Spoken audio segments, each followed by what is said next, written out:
Islamophobia sebetulnya tuduhan keji ya, atau narasi-narasi yang dibuat oleh orang-orang yang memang tidak setuju dengan penanganan terorisme di Indonesia.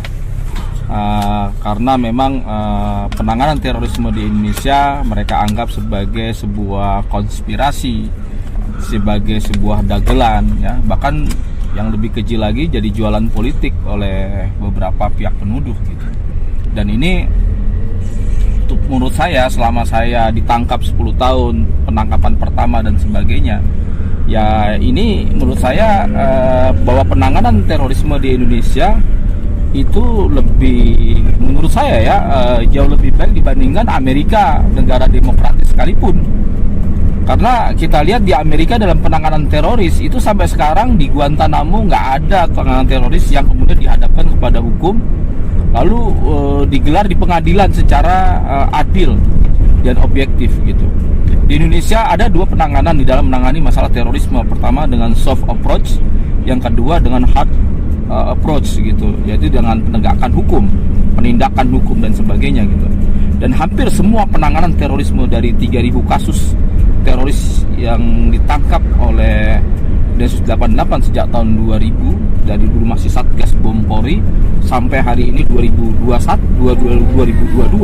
semua dihadapkan di pengadilan dan terbuka gitu. Kita bisa akses itu semua, wartawan dan sebagainya, dan itu sebagai alat kontrol juga bagi penanganan terorisme, bahwa nanti kita akan lihat modus operandinya, kita lihat motivasi daripada para pelaku terorisme, itu semua digelar secara transparan gitu.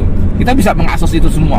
Bahkan kutipan-kutipan dari MA yang dikeluarkan setiap selesai dalam sudah ada inkrah, itu semua juga dijelaskan di situ.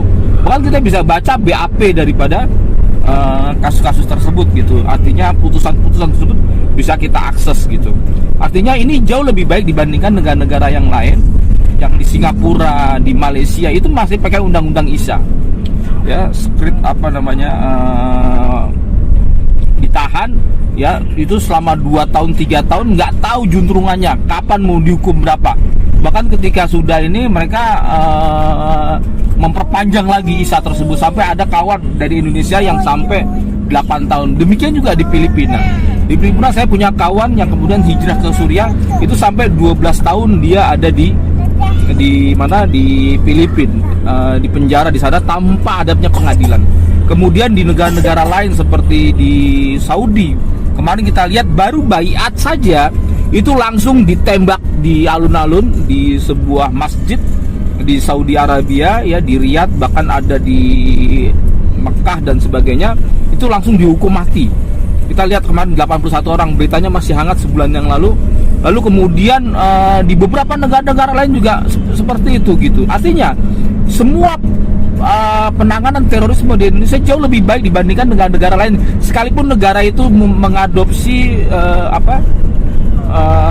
menjunjung katanya hak-hak asasi manusia, tapi mereka jauh lebih biadab gitu.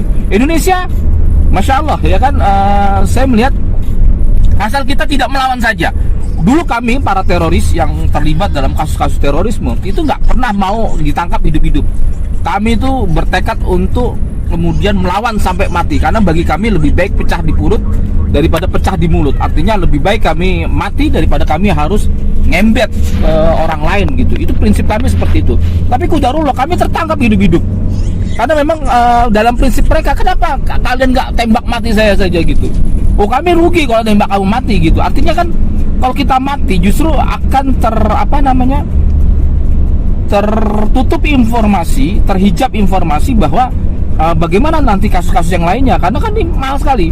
Maka saya berpikir kalau ada penembakan itu biasanya karena diskresi kepolisian ya, yang menurut saya mereka terpaksa menembak karena sudah mengancam jiwa orang lain dan jiwa diri polisi itu sendiri. Maka polisi ya dengan atas nama undang-undang saya rasa berbuat yang secara terukur ya kan, dan bisa dipertanggungjawabkan, terpaksa dia menembak gitu. Dan memang ada perbedaan persepsi terkait zaman Densus pertama kali dibentuk dengan yang sekarang ini. Dan yang sekarang itu jauh lebih, menurut saya lebih humanis ya. Adapun penanganan kemarin dan sebagainya terkait misalnya kayak kasus EPI di KM 50, Ya, ini kan bukan Densus 88 ya. Kita nggak tahu juga gitu diskresi kepolisian pada saat itu seperti apa. Dan itu bisa kita lihat di pengadilan secara terbuka ya kan. Walaupun saya nggak tahu itu terbuka atau tidak, tapi yang jelas putusan kemarin memang ya banyak mengejutkan orang gitu. Tetapi bisa kita pahami bahwa untuk menyelamatkan jiwa kepolisian dan sebagainya, di Amerika nggak ada ampun itu. Kita lihat di Amerika sekalipun yang menjunjung hak asasi manusia, itu ketika seorang pelaku yang akan ditangkap, dia langsung pegang kantong celana, itu langsung didor. Kita lihat bagaimana tertembaknya orang-orang kulit hitam ketika mereka melawan hukum, itu nggak ada ampun lagi, karena memang undang-undang pelindungan terhadap polisi itu memang begitu ketat gitu. Di luar negeri undang-undang yang terkait melawan kepolisian itu kebanyakan dihukum berat gitu. Nah, di Indonesia nih ya mungkin walau alam kita baru belajar demokrasi. Ya ada human error di mana-mana. Saya rasa itu hal yang ya kita belajar terus ya bagaimana penanganan terorisme ini akan semakin lebih baik lagi gitu. Dan tetapi jangan salah, banyak luar negeri dalam penanganan masalah terorisme ya di seluruh dunia, Indonesia sering jadi rujukan karena dianggap yang terbaik. Semua kasus-kasus terorisme dihadapkan kepada pengadilan semua, dan tidak ada yang terlewatkan itu. Semua terbuka, bisa diakses di pengadilan. Hari ini kalau kita ada sidang terorisme, kita hadiri ya di Jakarta Selatan, Jakarta Barat atau di Jakarta Timur, semua terbuka, bisa diakses oleh siapa saja gitu. Terkait Islamofobia, saya rasa ini tuduhan yang tidak benar ya, karena kita tahu Densus 88 pernah dipimpin oleh Pak Haji Syafi'i, lalu ada Pak Usman dulu gitu, lalu kemudian Pak Tito Karnavian dan sebagainya gitu. Itu memang karena menghadapi teroris itu tidak main-main, Mbak, gitu.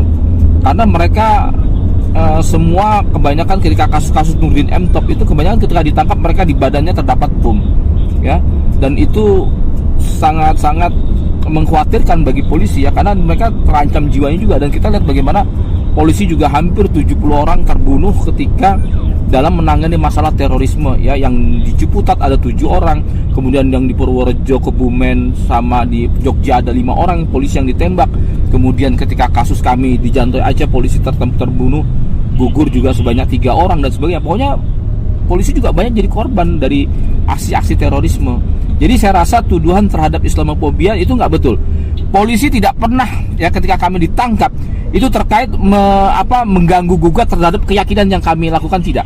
Bahkan kalau Anda lihat perbedaan kami dengan napi-napi yang lain di penjara-penjara, kami kebanyakan rambut kami gondrong karena mereka menganggap bahwa kami punya keyakinan bahwa rambut gondrong itu adalah sunnah ya. Dan sipir penjara yang lain disuruh cukur, kami nggak pernah disuruh cukur. Kenapa?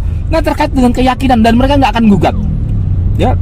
Keyakinan kita nggak pernah mereka gugat terhadap tapi mereka kami bertindak sesuai menurut hukum yang berlaku. Karena Anda melanggar hukum, Anda terkena delik hukum, maka kami akan tindak ini. Dan itu nggak ada sangkut pautnya dengan apa yang kami yakini dan sebagainya. Makanya kemudian agak berbeda kasus-kasus terorisme. Kita rambutnya gondrong-gondrong, kita boleh menjalankan, kita yang lain suruh pakai celana pendek, kita masih di bawah mata kaki ya, di bawah lutut, dan itu karena kami menganggap bahwa itu adalah aurat kalau sampai kepada kena paha gitu. Tapi napi lain dia pada pakai celana pendek gitu, menurut kami itu aurat gitu. Tapi kami nggak pernah, sikap-sikap kami ini kemudian dipermasalahkan oleh lapas, dipermasalahkan oleh kepolisian. Jadi kita anggap bahwa ini adalah mereka nggak Islamofobi ya, mereka nggak pernah gugat agama yang kita yakini. Hanya kemudian mereka akan mengkritik kita terkait dengan apa yang kita lakukan, itu saja. Terus kemudian paham gulu fit takfir, barulah mereka nasihati, memberikan pembanding, mereka mendatangkan para dai-dai, para dari MUI dan sebagainya, untuk kemudian dikompromikan, dikomparasikan apakah pemahaman kita ini sudah benar. Jadi mereka juga mengadakan edukasi, mengadakan rehabilitasi ya.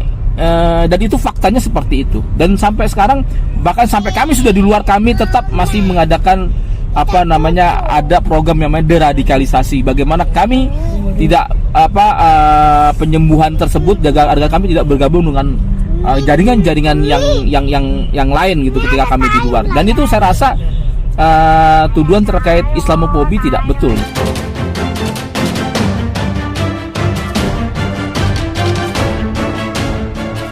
karena memang Undang-Undang baru nomor 5 2018 terkait revisi Undang-Undang nomor 15 tahun 2003, karena memang sudah memberikan payung, memberikan perlindungan bagi aparat keamanan kita untuk bisa menindak sebelum mereka berbuat.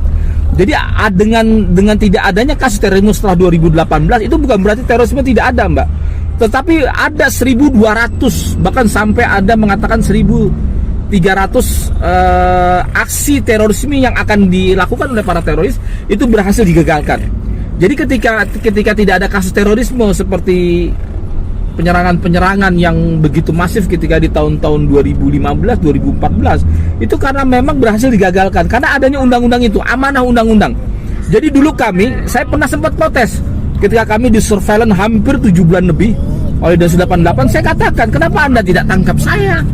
Gitu pada waktu itu, sehingga kami tidak mengeluarkan senjata yang begitu besar untuk para kelompok teroris. Lalu apa kata Densus 88? Kami nggak punya bukti, gitu. Kami menunggu kalian main dulu baru kami bisa tangkap, gitu. Itu kan jadi bukti, gitu. Kalau saja Anda tangkap kami pada waktu itu, maka nggak akan sebesar ini kasusnya, saya bilang begitu. Nah, karena memang nggak ada undang-undangnya. Sekarang ada undang-undang terkait boleh ditindak sebelum melakukan perbuatan, ya kan? Dan maka itu berhasil digagalkan oleh kepolisian selama ini, dan itu kemudian juga menjadi sebuah prestasi menurut saya, berhasil digagalkan. Coba kalau sampai bomnya meledak dulu, wah, bahkan kita sampai kemarin mendengar ada 30 kg TATP, triaceton, ya, suatu bahan peledak yang pernah meledak di Kampung Melayu yang begitu dahsyat sampai membuat beberapa 3 polisi meninggal dunia di Kampung Melayu pada 2017. Lalu kemudian keluarga dita penyerangan 3 gereja yang ada di Surabaya, ya, dan bom-bom tersebut termasuk bagian high explosive. Coba kalau tidak ada pembinaan, tidak ada undang-undang tersebut terkait dengan perlindungan terhadap polisi, terkait kalau ada orang merencanakan baru kena ditangkap, apa jadinya, ya, bisa menghancurkan gedung tersebut, ya, dengan 30 kilo TATP tersebut. Dan ini cukup bagus menurut saya, ya, terkait undang-undang ini yang memang bersifat perlindungan, ya, dan juga preemptif juga sama, ya, untuk sebelum mereka melakukan aksi-aksi tersebut sudah bisa ditindak oleh hukum. Menko Polhukam Pak Mahfud MD kan sudah menjelaskan, ya, bahwa sekarang kelompok-kelompok KBP, ya, Gerakan Separatis Bersenjata atau OPM Papua Merdeka juga sudah disebut sebagai kelompok teroris karena memang ancamannya sudah jelas, ya, membuat orang ketakutan secara massal. Itu kan biasa dalam definisi terorisme, sudah dijelaskan secara ini di dalam undang-undang yang baru ini, gitu. Jadi memang bisa masuk kategori bahwa kelompok-kelompok OPM, Gerakan Separatis Bersenjata ini sama, gitu. Apalagi targetnya adalah kepada aparat keamanan, kemudian para sipil, lalu fasos dan fasum, fasilitas sosial dan fasilitas umum yang menjadi sasaran, maka dia terkena undang-undang tersebut, begitu. Makanya konsekuensinya bisa dikenakan undang-undang terorisme, gitu. Dan undang-undang terorisme ini terkait dengan PP 99 itu belum dicabut, ya kan, untuk kasus terorisme, gitu. Jadi artinya mereka agak lebih berat hukumannya nantinya ke depan, gitu, ketika mereka tertangkap, gitu. Itu satu pertama. Yang kedua, bahwa di sana ada operasi militer yang nggak saja dilakukan oleh kepolisian, gitu. Sering ada tuduhan bahwa kenapa Densus 88 tidak turun di sana, gitu. Saya rasa jelas pembagian tugas tupoksinya, gitu. Mungkin Papua agak berbeda, ya, dengan gerakan separatis itu berbeda dengan kasus terorisme yang terkait dengan jaringan internasional. Gerakan Papua Merdeka punya biro politik, Mbak, gitu. Artinya mereka masih bisa diajak dialog di luar negeri, ya, apakah di negara yang netral seperti di Australia misalnya, di Amerika dan sebagainya. Mereka punya biro-biro politik, punya perwakilan, bahkan orang-orang yang meminta suaka politik ke luar negeri juga banyak, gitu. Karena memang di luar negeri, di Eropa itu gerakan-gerakan separatis bukan cuma separatis seperti Papua, tapi separatis Islam seperti misalnya Kurdi, kemudian ada lagi Uyghur, Muslim Uyghur, kemudian ada Aceh Merdeka. Itu sampai sekarang orang-orang yang tinggal di luar negeri, di Australia, di Swedia, itu punya perwakilan, ada orang-orang Aceh di sana. Jadi terkait misalnya ada konflik lagi, mereka siap untuk berdialog. Nah, inilah yang membedakan separatis dengan teroris. Sedangkan teroris itu nggak punya kantor perwakilan. Kita mau dialog sama siapa, di mana gitu, ya kan? Mereka bukan anuan politik, visi misi politik kelompok terorisnya hampir nggak ada gitu. Makanya kemudian jadi semacam berbeda penanganannya. Maka kemudian di sana ada operasi militer melibatkan TNI dari 3 marka, kemudian dari kepolisian semua mengadakan operasi di sana. Dan itulah artinya bukan diskriminasi ya. Kenapa Densus nggak turun di sana? Saya rasa sudah banyak aparat keamanan di sana dalam situasi perang. Tentu berbeda dengan terorisme yang memang terkait dengan ideologi, terkait dengan jaringan, terkait dengan paham dan sebagainya. Dan ini yang membedakan antara separatis dan terorisme.